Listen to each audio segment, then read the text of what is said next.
kabila ng malakas na gabay, hindi pa rin maiwasan na magkaroon ng buhay bata si Jonas. Magkaroon ng kaibigan, maglaro sa lansangan. Ito ang nais maranasan ni Jonas. Magmula nang makasama ang Haring Bawa, naging mailap sa ibang tao si Jonas. Hanggang sa dumating ang panahon, nakilala niya si Inday. Jonas!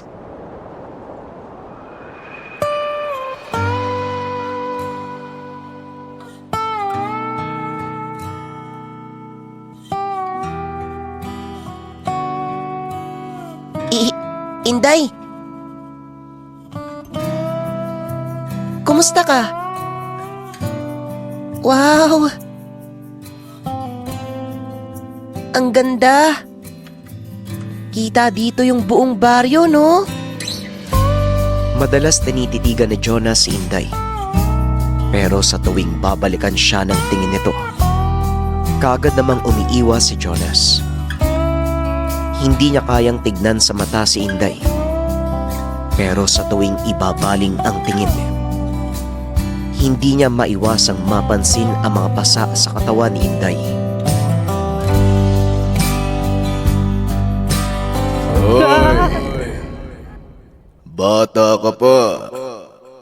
Kung saan-saan ka tumitingin, baka magkaroon ka ng kulite. Ano? Hindi naman nakatingin ah. Saan ako nakatingin? Hindi ako nakatingin kay Inday. Ano bang sinasabi mo dyan? Sa bibig nahuhuli ang isda. Wala naman akong sinabi na kay Inday ka nakatingin.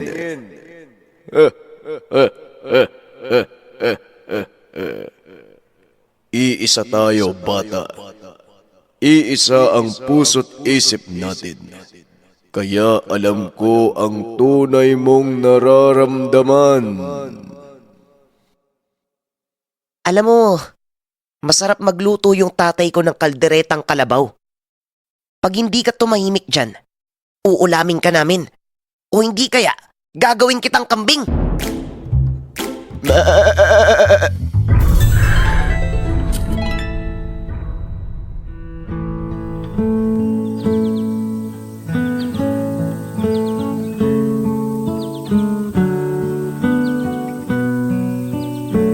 Ang ganda, no? Tignan mo, palubog na yung araw. Oo nga, no? Bukas uli laro tayo. Wala kasi akong kaibigan dun sa amin Natatakot sila sa akin Ha? Bakit naman sila matatakot? Mabait ka naman Tumatakas lang kasi ako sa tatay ko Ayaw niya akong palabasin. Ayaw niya akong nakikipagkaibigan.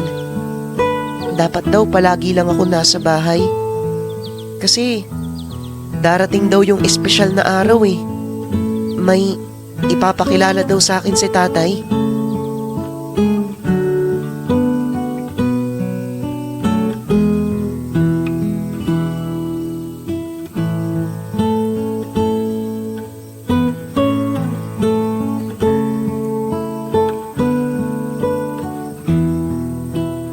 Kaibigang Balaw, kawawa naman si Inday, no? Binubugbog daw ng tatay Kaya palang dami niyang pasa. Marahil disiplina.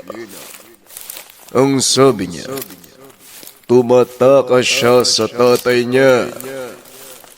Kaya siguro ginugulpe dahil hindi nakikinig.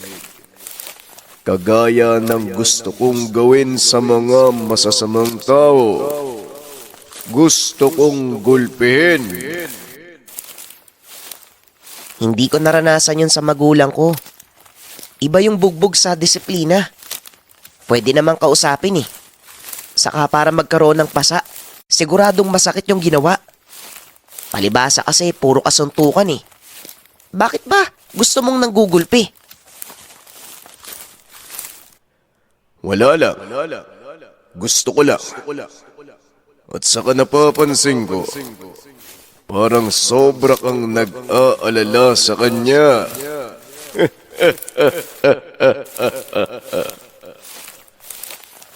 Hoy, kalabaw na mukhang kambing. Tumigil ka nga. Nakakainis naman to, oh.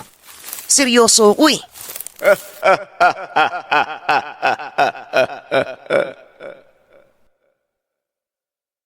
Sa kabila ng mga ginagawa ng balaw, masama ang nararamdaman niya.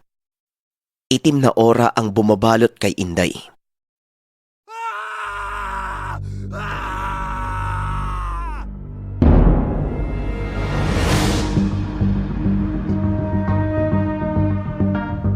Huwag niyo po kaming sasaktan. Aalis na po kami. Aalis na po kami ng anak ko.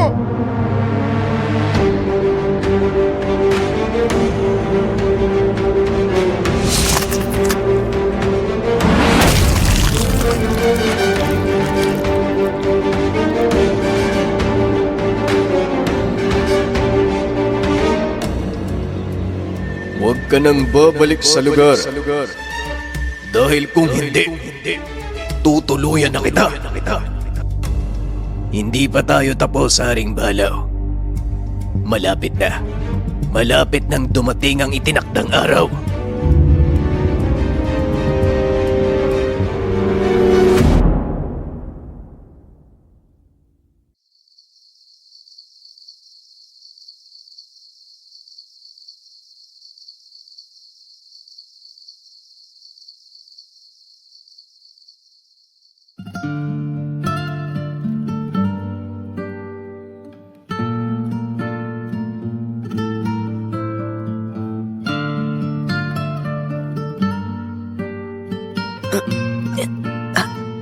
Inday? Anong ginagawa mo dito? Gabi na.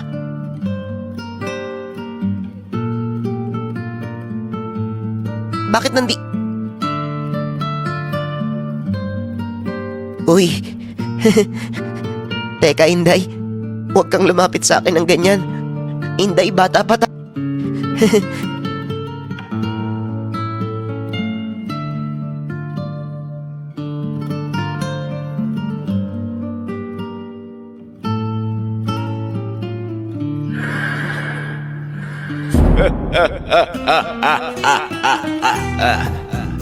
Mukha kang isda. Sa bibig nahuhuli ang isda. Nakakainis naman, oh.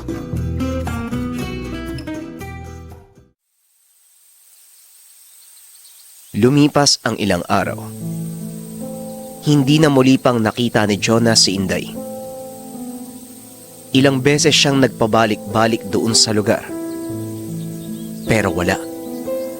Wala si Inday. Sinubukan niyang alamin kung ano bang problema. Pero nanatiling bigo si Jonas.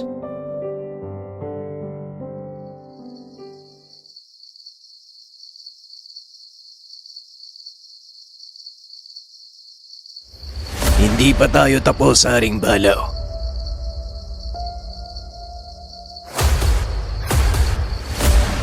Malapit na. Malapit nang dumating ang itinakdang araw.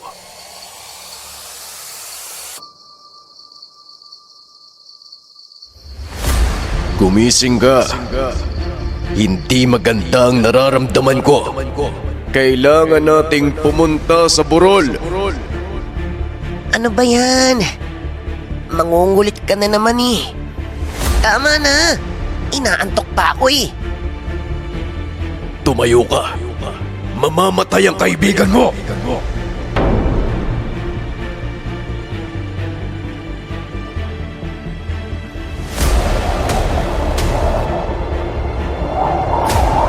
Sige. Tanggapin mo. Tanggapin mo, Haring Tikbalang ang alay ko. Sige!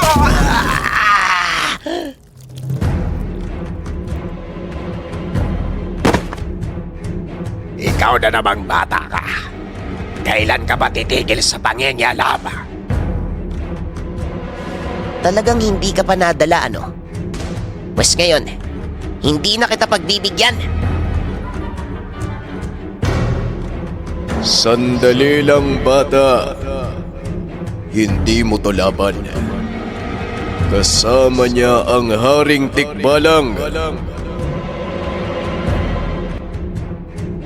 Hanggang ngayon, mukha ka pa ring kambing.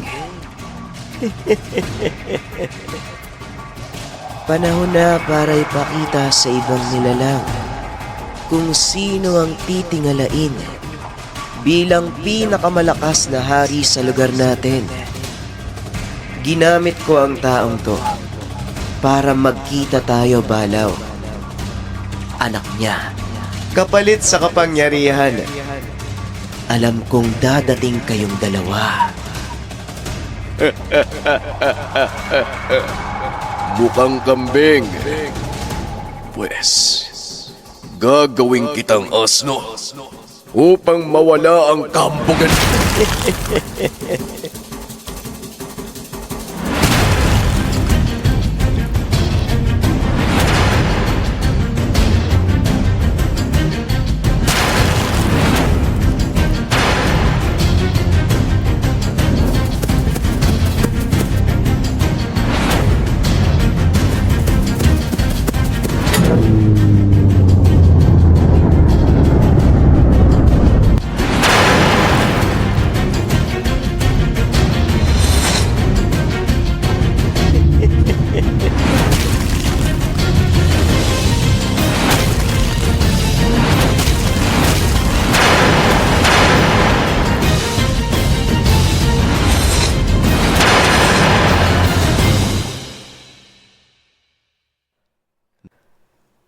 Ano na, kambing? Kaya pa? Nagsisimula pa lang ako, asno.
Talagang pumunta pa ang matataas na uri ng nilalang upang masaksiyan ang kamatayan mo, asno.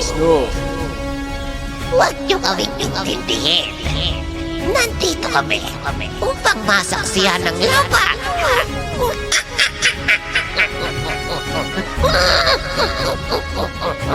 Ipagpatuloy niyo ang laban. Patunayan niyo kung sino ang pinakamalakas. Nakita mo na. Nandito sila upang makita kung paano ko gagawing kambing ang isang kalabaw.